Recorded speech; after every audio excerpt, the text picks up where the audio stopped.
On behalf of the Public Library of Mount Vernon and Knox County and BreakBread Literacy Project, I want to welcome all of you and thank you for joining us. Before we get started, we want to hear from you. And I put this in the chat. I see that Monica, our special guest for today, has already dropped her info. But please give us your first name, where your hometown and or where you're dialing in from, as if people dial anymore, but you know what I mean. And I'm showing my age here, my goodness.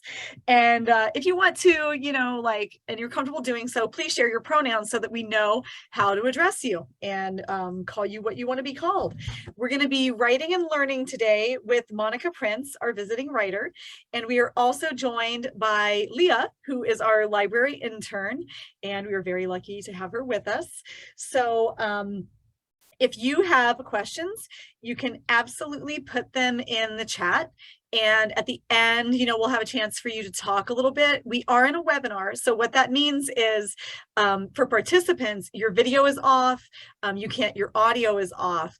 But you can write things in the chat. So if you have a question, Monica, you good with them putting it there, and we can kind of we'll get to it when we can and make sure that everybody gets a chance to be heard. So with that, it's my honor and pleasure to introduce Monica, who is my new friend. And so in addition to being our awesome guest for today, we met at AWP, which is a big conference for writers. And I'm really thrilled to have her because of her many accomplishments and the things that she's going to bring to us today. So her bio is Monica Prince teaches activist and performance writing at Susquehanna University in Pennsylvania. And she serves as the managing editor for Santa Fe Writers Project. She is the author of 3 poetry collections, most recently, How to Exterminate the Black Woman, a choreo poem. Her next choreo poem, Roadmap, will be released in 2023 through Santa Fe Writers Project. So welcome, Monica. And I'm going to turn things over to you. Take it away. Hey Liz, thank you, Jamie Lynn. I really appreciate it. Hi everyone. I am so excited to be here. This is awesome. This is just such a fabulous opportunity. I'm really excited to be present with you all.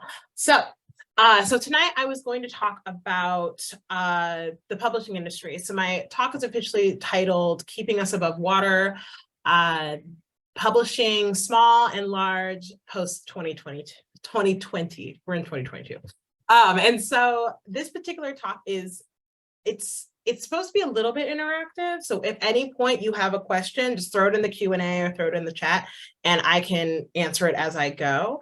But I just wanted to do a regular conversation here to just kind of talk to you about the publishing industry over the last 2 years and also give you some context about what's been happening in the background of all our favorite books that have been published. So my position at Santa Fe Writers Project this year, actually, I took over as our editor-in-chief. It's not official, nobody knows, but I took over as our editor-in-chief this year, essentially as a way to support the press, but also as a way to address the larger issues associated with publishing. So when we are talking about publishing over the last several years, it's important for us to discuss the tiny ins and outs that we might not be aware of, and then the larger issues that we are all aware of. So I want to talk with the larger issues first.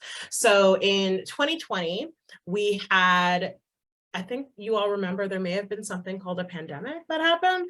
And so when COVID hit the US, it didn't just shut down all of our grocery stores and our restaurants and our schools, it also shut down bookstores and libraries. And I know you all remember this. And when that happened, that actually ground the ability for publishers and printers to produce books all the way to a stop.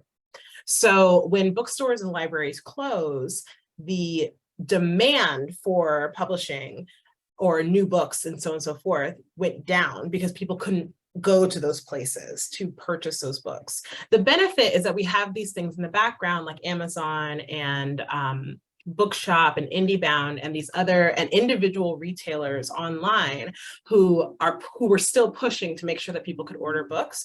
But the downside of all of that was that they were just unavailable. Supply chain issues, just a thing we keep hearing over and over and over again, contributed a lot to that. But what we don't know about the supply chain issues is that what it really came down to is that these massive distribution companies, there's about three. There is Ingram/IPG, which is a massive, this IPG stands for International Publishing Group, and they are a massive distribution. They are all over the world. They move literally every book that has ever been ever. So if you've ever owned a Harry Potter book, if you've ever owned a Hunger Games book, if you've ever owned any book by any author, there's a very high chance that it came from IPG. So they had all of the inventory printed, but they were in these individualized warehouses that had all been shut down because of COVID. So there was actually no access to the books. So even if we ordered 100 copies to the fabulous library in Ohio, it wouldn't matter because no one could go into the warehouses to get the books. And this is like a conversation a lot of us are unaware of when it comes to the struggle of book publishing, which is that when we are trying to figure out how to move books, sometimes the problem has nothing to do with us as authors or us as publishers. It has everything to do with the fact that we can't access the books. They are simply inaccessible. So that is one thing. Additionally, we had this other issue associated with the pandemic, which was that people couldn't leave their houses. And so if your book was not an ebook, or if your book was not audio, people couldn't access it. And that was just such a shame. So I had a book that came out in April of 2020 called How to Exterminate the Black Woman, which I'm very excited about, very proud of, and it's available if y'all want to grab it. But that book it was hard to promote that book because people simply couldn't get it. Something that a lot of us didn't know about behind the scenes is that starting in about 2015 or so, Amazon started purchasing all of the paper mills in the United States. There's a rumor that it's all over the entire North America, but I know for sure it's at least all over the United States. And they purchased all these paper mills and they retooled them to stop making paper and to start making cardboard. So if you received anything from Amazon in the last several years, like it came from a paper mill in the US, which is wonderful and fabulous because we're supporting American jobs. But the downside is that those places are no longer making paper, which means if we want books, physical books, we have to get the paper from outside the country. So during the pandemic, when COVID officially hit, became a global pandemic, the paper mills in China and India and all over the rest of the world had to shift to start making other products to focus primarily on personal protection, et cetera, et cetera, et cetera. And so with that particular issue, it meant that there's no paper. This is something we've been talking about for several years, but COVID actually put a sort of nail in the coffin of lacking paper in the United States. So we are officially out currently 55-pound paper. We are also close to being officially out of 50-pound paper.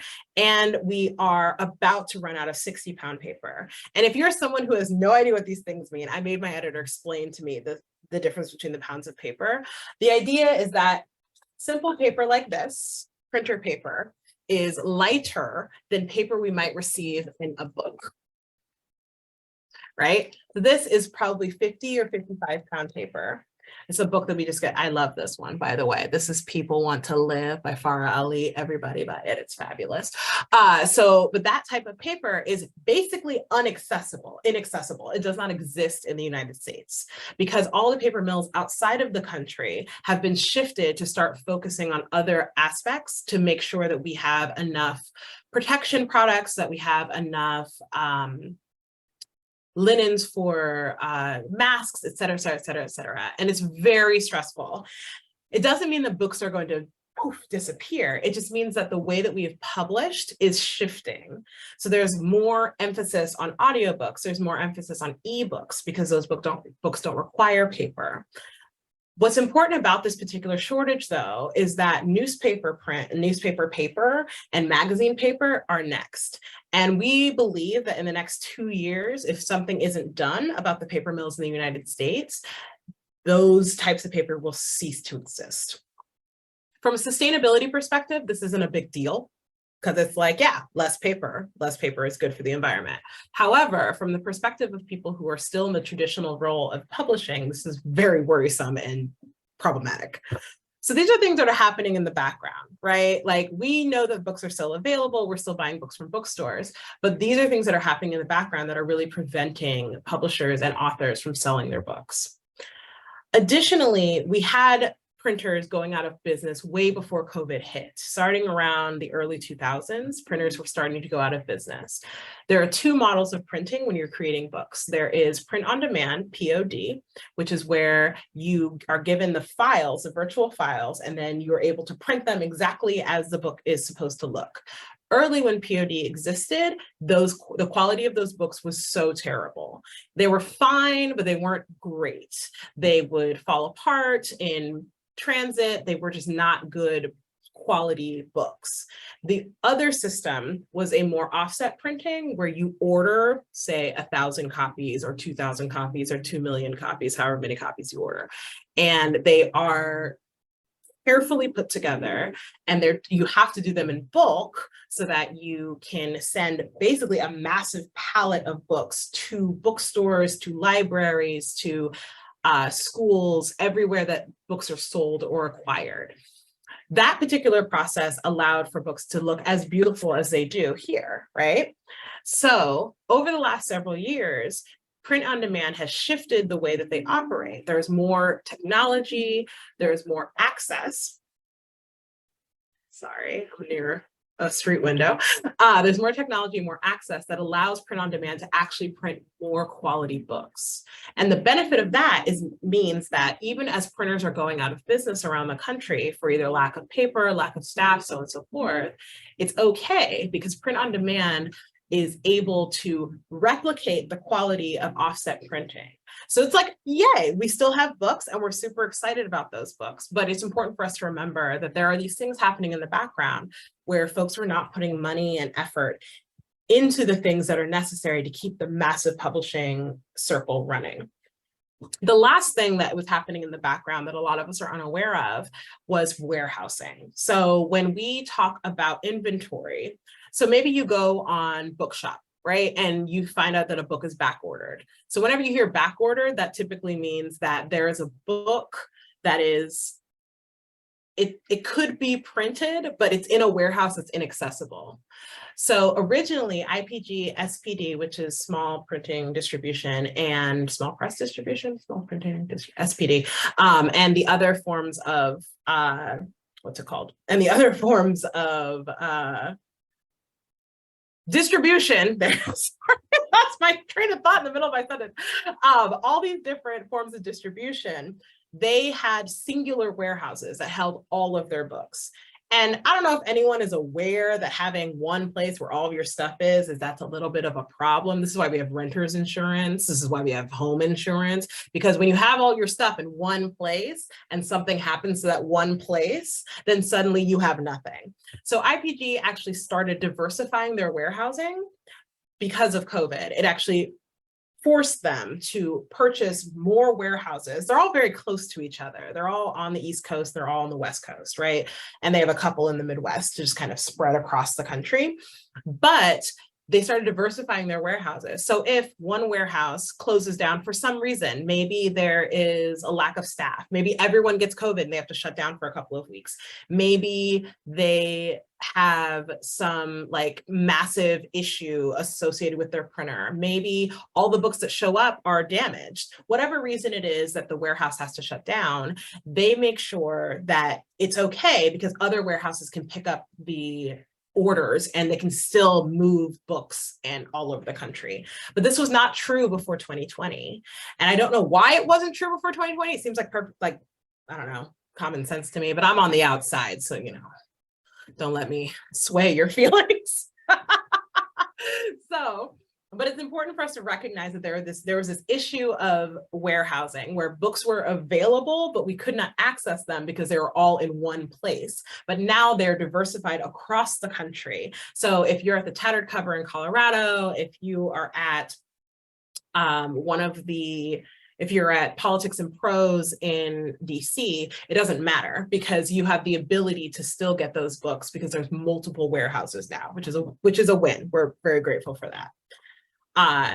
So these are all the things that are happening in the background, right? So when everything closed and our supply chain shut down and everything kind of ground to a halt, it was a reckoning for the publishing industry to really think about how they're selling books. So we had to shift everything. You are all aware of this. So one of the ways that we've all shifted in the publishing industry is that we have shifted from in-person events to live in-person events to online and virtual events. And on a lot of levels, this is a wonderful thing. So from the perspective of the publisher, there's probably one really good benefit, which is that bookstores are not able now to return a bunch of books at cost to the publisher. So this is something a lot of us are unaware of, is that let's say a bookstore is hosting an event. Let's say it's Loyalty Books in DC. Loyalty Books is a fabulous independent publisher. So they're hosting an event and they order 100 books for the event and they sell 70, which I think is great. That's actually really awesome. They sell 70 for the event. But then over the next several weeks, they aren't getting a lot of orders for it. They have other requests for other books. They have other authors coming in. They need the space. So they return those other 30. So when we return books back to the warehouses, there's a cost to the publisher because the publisher now has to pay for their returns.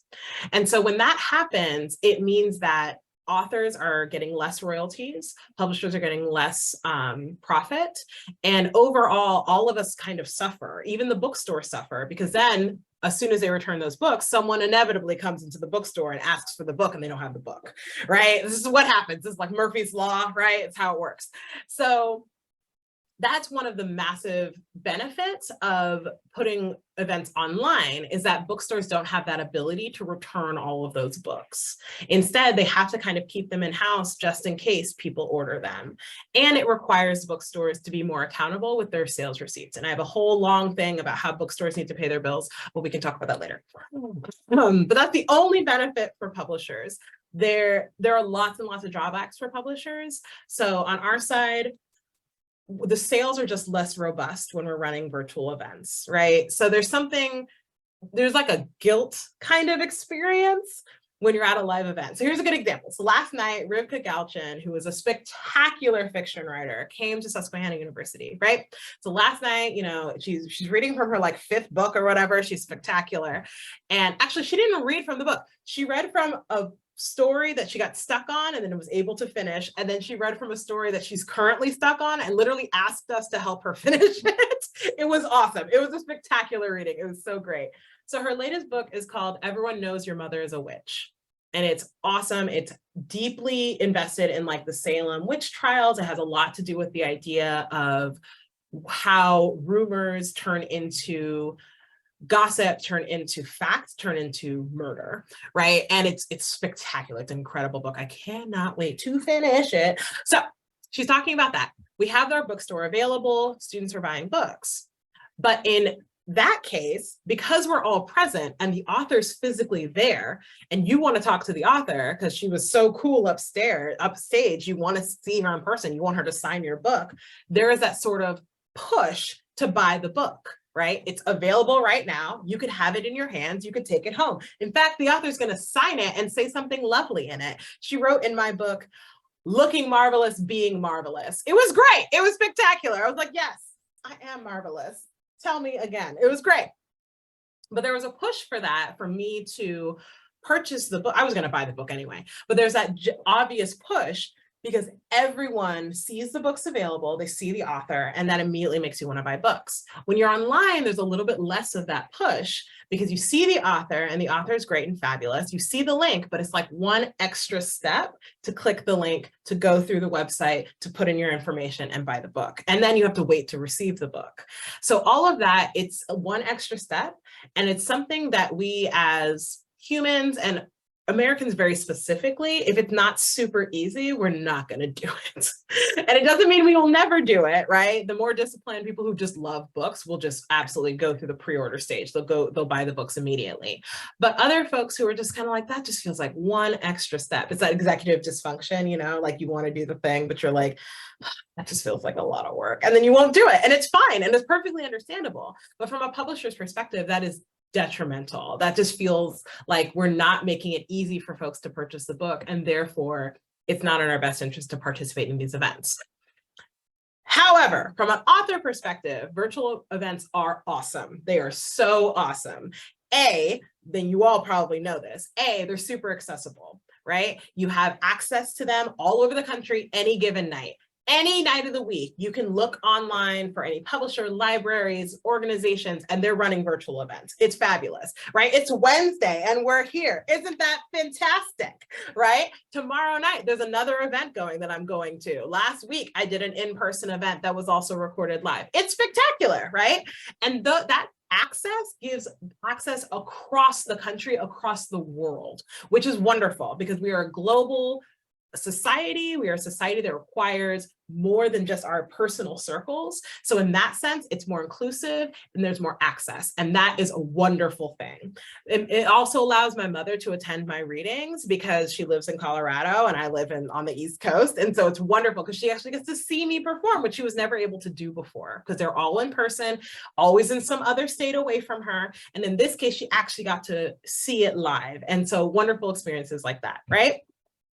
One of the other benefits is that it allows for authors to increase their publicity hits. So publicity hits are something where basically if you're doing anything vaguely related to your book or not related to your book, just anything vaguely interesting, you can send that interesting information to subrights. And those are the people who get you audiobook deals, who get you Netflix deals, who sign Hulu television shows, all of those fabulous people who sign your translation rights. So you can send that to your subrights team and they'll be like, oh, you're doing this? That's amazing. I will tell X, Y, and Z person, and they might be interested in giving you a movie deal, right? A good example is one of our authors was doing a podcast, did a podcast where they just talked about their writing process and they discussed the importance of representation in literature and how necessary it is in media for queer and brown people to be front and center, especially for younger queer brown people who are not always front and center. And they just talked about it on a podcast. They sent it to us, we sent it to our subrights team, and now they have a TV deal, literally like that. Literally like that. And it's so wonderful and fantastic, right? So it's important for us to think about that. These excellent virtual events give authors access and they allow authors to turn that access into publicity hits, which should then turn into movie deals and TV deals and red carpet events and interviews with Savannah Guthrie and all kinds of fabulous things, right? And so that is a huge benefit for authors, is that they have access to future earnings for their work. So it's not just the book, it becomes more than that. Overall, virtual events are spectacular for marketing because especially when they're recorded, you can keep them on your website. You can remind people that it's happening. People watch them after the fact. You see it on YouTube. You want to watch a reading. It allows people to get invested, not just in the work you're creating, but also in the author themselves. Because at this point, we as a society are invested in people and less invested in things, though we really do like our things. Don't get it twisted. We all very much like our things, but more importantly, we do like people and we care about the people. So we care about the person who wrote the book. We care about the person who wrote the story, who wrote the poem. And because of that, being able to see them do the thing that we're so excited about is instrumental into selling ourselves and to creating our brand as authors. The one drawback for authors in virtual events is not everyone is very good online. And that's not fair or very nice, but it's just kind of true. Not all of us are extroverts. Not all of us are good with sitting in front of a camera. And it takes a lot of training to learn how to do that. I spent months with all of my colleagues when we all had to learn to teach online, teaching folks how to not be uncomfortable in front of a camera and having conversations with people saying, don't be afraid. This is fine. They can see you. They also know where you are because they're in the same place. Everyone is at home. It's not a big deal. Don't be uncomfortable. Everyone's awkward, it's fine. And allowing people to really understand that and to get more comfortable in front of the camera allowed them to be better teachers and better authors. However, not all the authors had experience like that because not everyone had to actually work online. Some folks still had to go to work in person. Some folks actually didn't have jobs at all. And so it's important for us to remember that learning how to be online is actually a skill. So yay for all of these young writers who are like used to being online, because then you won't be afraid when you have to run those events in the future. That's the only drawback. Not everybody's good online, but if you are good online, it's a super great opportunity for you to market yourself. So one of the last things I want to discuss before I go into like fun stuff is diversity in publishing.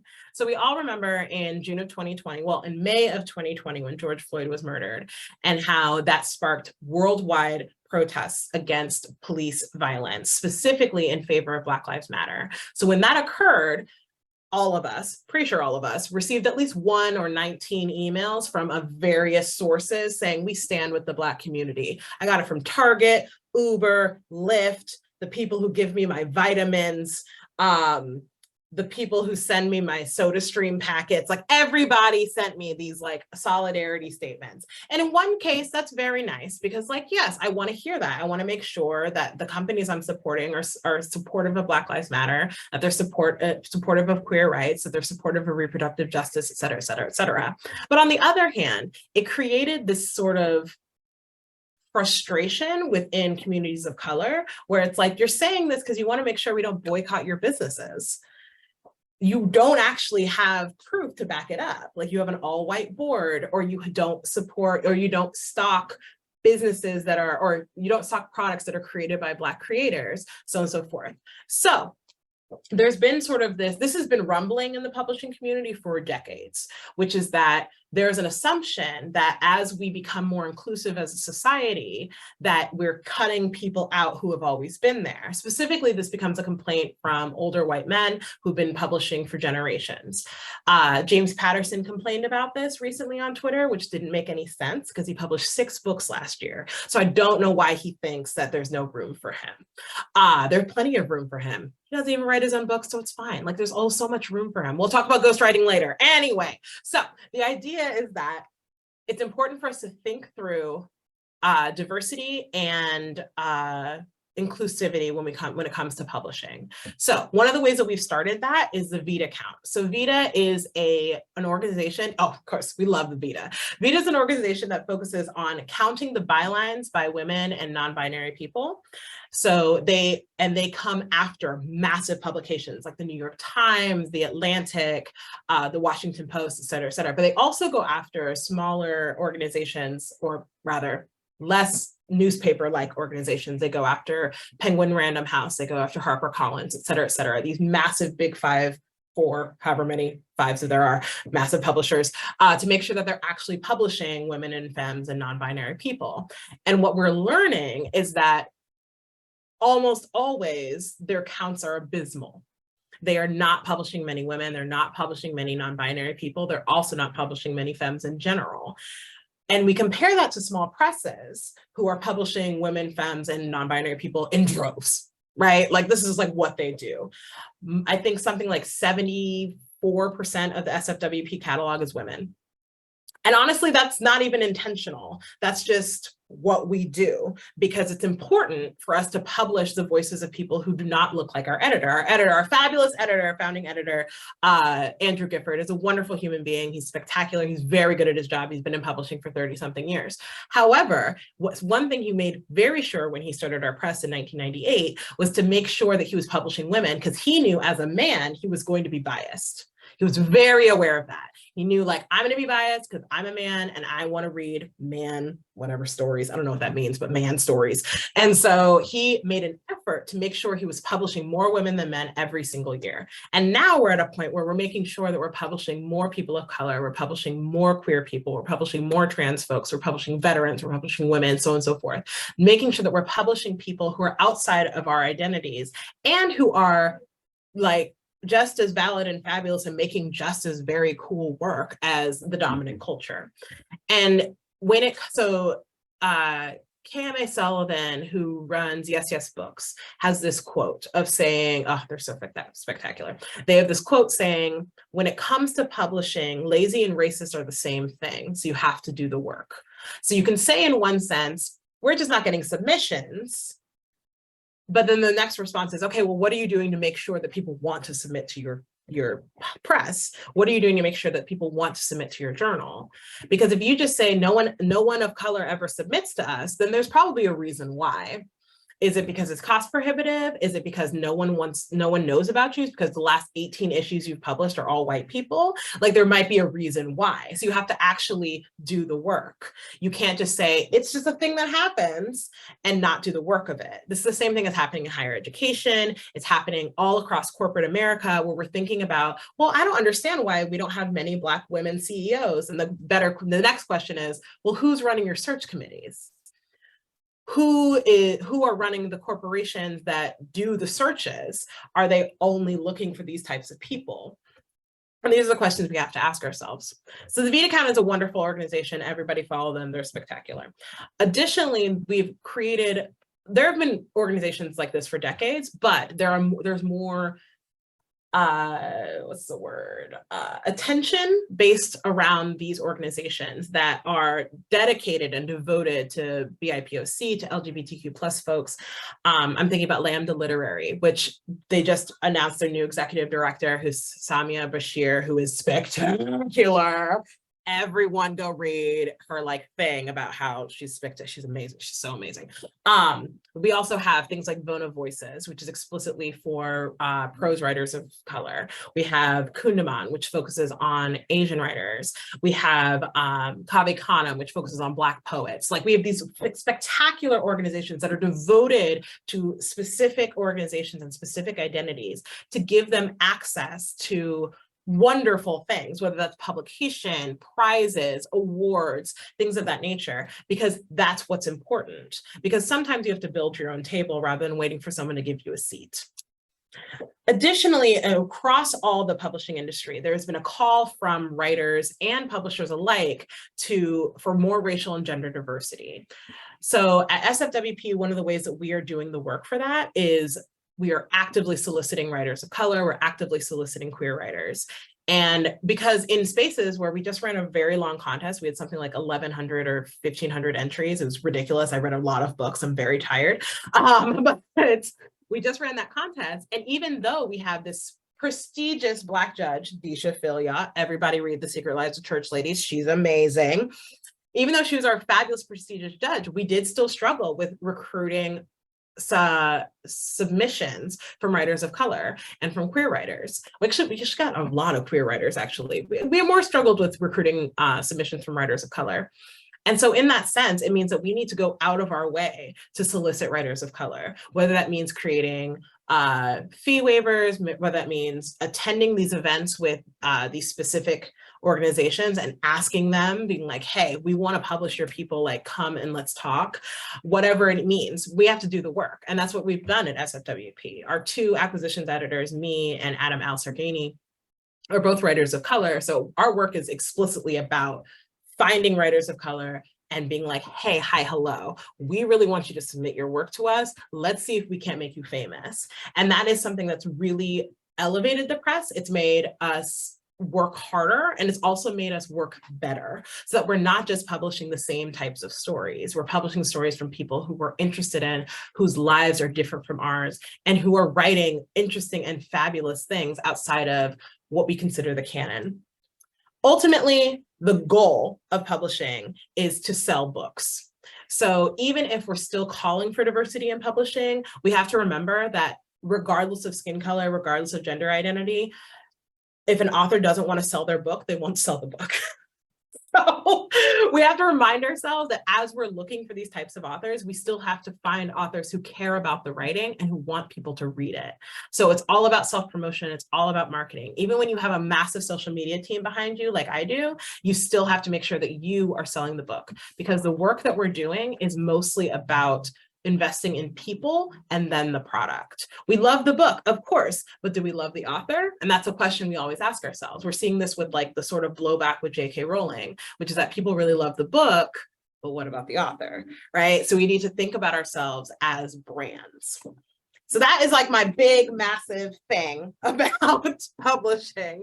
And then I have little information about how to write a pitch, how to vet a manuscript, and how to complete developmental edits. And I can totally talk about that if y'all are interested, but I'll take a break if y'all want to ask some questions first.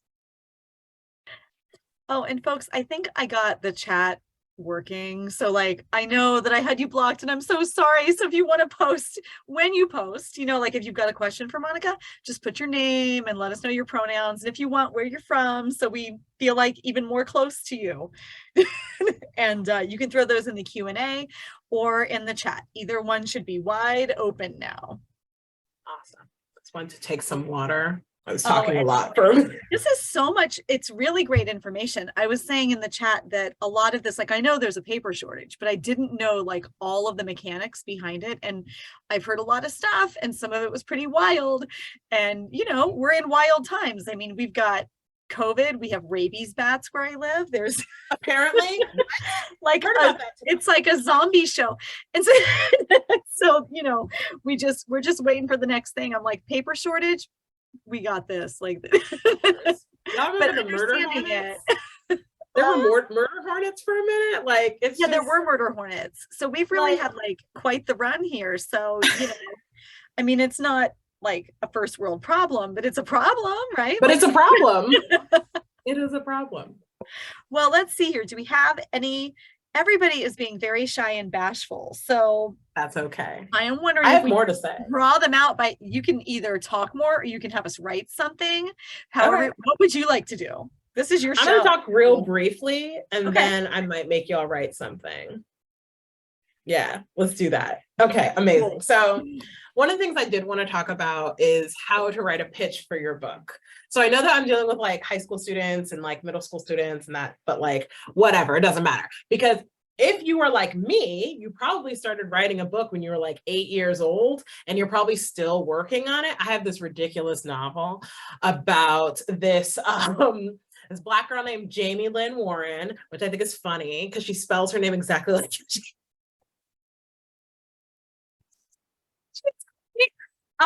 and she has this whole thing about how, you know, she's involved in all these weird scenarios. There's magical realism and it's very cool. I've been working on it since I was 8 years old, but I am not a fiction writer. Like I should not be writing fiction. I was told this explicitly in college that I should not be writing fiction. He's like, you're good, but you're like, you cannot nail an ending. And I'm like, you're right. So then I moved on to poetry and thank God I did because I'm way better at that. Like I can nail those endings. I'm great at that. So when we're writing a pitch for a book, it's important for us to think about three main things. One, can you summarize your book in one sentence? This is difficult for a lot of writers, even like published writers who publish multiple books. It is very difficult for them to summarize their book in one sentence. When we give writers our marketing questionnaire, that is one of the questions they have to answer is write your book, write the summary of your book in one sentence. And the purpose of this is to teach people how to create that elevator pitch. So it's like a thing that, you know, is kind of outdated, but isn't really outdated. The idea of you're in an elevator for like 40 seconds and you run into someone and they say, what are you writing? And then you spill out your pitch, and your pitch should be about one sentence. It should be, I'm writing a book about a young Black man who is navigating his most likely cause of death, which is homicide. That's my one sentence pitch of my next book. And it like, so then everyone's like, oh, tell me more. And then I want to tell you more, right? Because I got you hooked with that one sentence. So learning how to talk about your work in one sentence, not a long sentence, but just one sentence that just encapsulates like the tension and the intensity of your book allows you to pitch your book in that elevator, but also to pitch it in real life when people are asking you about your book, just casually. It's very helpful for non-writers because then they're like, oh, you're like really working on something. Because a lot of them they expect you to kind of like wander, you know, verbally. We're like, well, I mean, I'm really thinking about this and this is the character I have. And they expect you to kind of be unorganized. So when you respond with that sort of hit, they're like, oh, wait, oh, you're like real, you're like a professional. Okay, I would like to know more about your professional writing. It's wonderful, it's fabulous. The second thing is to think about your comparative titles. So this is something a lot of our authors also struggle with. So you wrote your book, We're so proud of you. You're ready to give it to the world, right? So then we're going to ask you, what is your book like? What other books are like your book? If your response is, no one has written like me before, you don't read enough. That is my response. I'm serious. I'm so serious. I worry about writers who do not read. I have a lot of writers in my department who, like young writers, first year, second year students who do not read. They think it's distracting from their actual writing. And that is a problem. Because if you don't have influences, if you haven't read a sentence that was so beautiful, you had to throw the book across the room. Like if you haven't done those things, it's very, very important to rethink if you're a writer or if you are just someone who wants to, like, you might just be a D&D DM. And I think that's fine. Like, that's what's happening in my house right now. If you hear things happening in the background, they're playing D&D downstairs.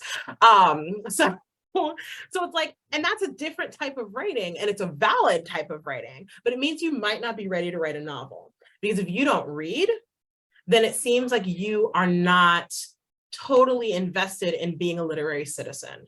Because being a literary citizen means attending events like this. It means reading other writers. It means going to the library and bothering the librarians about what they're excited about. It means following writers on Twitter. It means doing all the things associated with writing, not just writing by yourself, but doing research, reading other books. I'm writing a memoir right now, which means that I'm reading everybody's memoir, just everyone's memoir that is vaguely related to what I'm thinking about writing, because I want mine to be funny because all my other stuff is super depressing. So I'm reading like Samantha Irby's essays. I'm just finished, what's her name? Aisha Tyler's book, which is about the worst thing she's ever done. It's hysterical. I am in the middle of Mindy Kaling's book. I also plan to read a bunch of other writers who are jumping across genres. So Honore Jeffers is one of my favorite poets, but she wrote this novel called The Love Songs of W.B. Du Bois, and I haven't read it yet, but I'm pumped. Like, I got an audiobook. I have a 6-hour drive ahead of me in the next couple of weeks. I'm gonna listen to the whole thing. I can't wait. And so I'm reading all these other books to basically give myself a sense of how I can move this book for myself. How am I going to tell my story? What are the aspects of these other writers that I want to include in my work? And so if you don't read, then you should not be writing, because it means you are not paying attention to the world outside of your work. So comparison titles are crucial. It means that you have read a lot and you know exactly what influences you, and you know how your book is different. And that's the key to comparison titles. So if you have a book that is about, maybe you have a children's book, right? And your children's book is about little unicorns who are being mean to a specific unicorn because they have a blue horn and everyone else doesn't, right? Obviously it's a book about racism, but so then you need to look at other children's books that are talking about similar subjects, maybe less explicitly, maybe more explicitly. And you have to make the case for why your book is different and therefore should be in the world. The last thing to think about is thinking about how would you sell your book? Once you're done with it, how do you want people to read it? Are you going to have a social media presence? The answer is you must.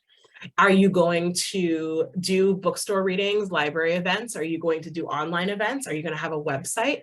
All of these are questions you need to ask yourself about how to pitch the book, how to sell the book, because manuscripts are very important and they deserve to be in the world. And if you're working with a publisher like mine, where we love books, we love books. We're like librarians, but we sell the books. Like, we love books, right? We love books so much, and we want everyone to have access to all the books all the time. So, and if you come onto our team, it's because you love books and you love your book and we love your book and we want to sell it to the world. So telling yourself, this is how I want to sell it, will help us sell the book. It means, and this is something that makes a lot of my students upset, because a lot of them recently don't like social media, which I think is funny because they're the ones who grew up with it. So whatever. But social media is crucial for this, because this is how people invest in you. People invest in the person and the product, sometimes the product first and then the person, but usually it's the person, then the product. So Samantha Irby, who I've been following since like 2011, I love her. I love her. So she writes incredible books, but also she had this crazy blog for years and years and years. So I just saw on Instagram, because I started following her, that she has a new book coming out, and I am ready, right? I'm going to pre-order that tomorrow. Like, I cannot wait, because I'm invested in her, but I'm also invested in the work she creates. And that is how you make sure that people will buy your book. Because ultimately, if you are writing with passion and excitement, and you want your work to be public, you have to be as invested in the marketing and promotion process as you were in the creation process. That's okay. I'm gonna stop there. I have more things to say, but I'm gonna stop at the like pitching of the book. I think that's a good way to stop. I have to look at the chat. I wasn't looking at the chat. I'm typing like I work for NASA here. I'm trying to get all of like the hot tips and the advice, because I know sometimes, like, you know, you'll be like, oh, and you're thinking about the thing that somebody just said, but then like I'll get so lost in my own little brain that I'm like, I missed the next thing. No, you did great. You have these fabulous notes. You've done great. I'm like, so if I looked frantic, it was because I was typing. No, you're awesome. Awesome. I think that's mostly what I have. I'm totally welcome to take questions about any of this process, about the big stuff, about the money. We don't talk about money in publishing. We can talk about money. If you want to learn, like, who should you be talking to? If you're interested in internships, I can tell you all the things. I do all the things. So tell me all the things. I will answer all the questions. Let's see here. You know, I wonder, Monica, like, what if we took, because we don't have a lot of time, but I'm wondering if we took 5 minutes and gave everybody time to write a pitch, because it's one sentence. What if they just put one sentence pitch in the chat? Like, how fun would that be? I would love that. And then we can talk about, you know, maybe that'll kind of grease everybody's wheels. And then we can think about, like, if they have questions, or, because I know, like, this is also what I do, right? And I'm like learning from you along with our young writers and creatives that have joined us today. So, you know, maybe if we give everybody a little 5-minute try my pitch time. So you've got one sentence, right? You want to recap what you would be looking for if somebody was sending it to you. Absolutely. So if you're not writing a book right now, that's totally fine and understandable. But think about, yes, exactly. But think about your favorite thing that you just wrote. So maybe it's a poem or a short story or an essay, or maybe you created a graphic piece or like a comic or a film or a podcast. Think about the last thing you created that you were super proud of. And I want you to write a pitch that is one sentence. So one sentence that encapsulates the tension and the conflict and the intensity of the piece that you would want to send to someone if they were asking you, what is the last thing you wrote that you're proud of? I'll set a timer. Awesome. Everybody has 5 minutes and Monica will give us a go. And 3, 2, 1, go.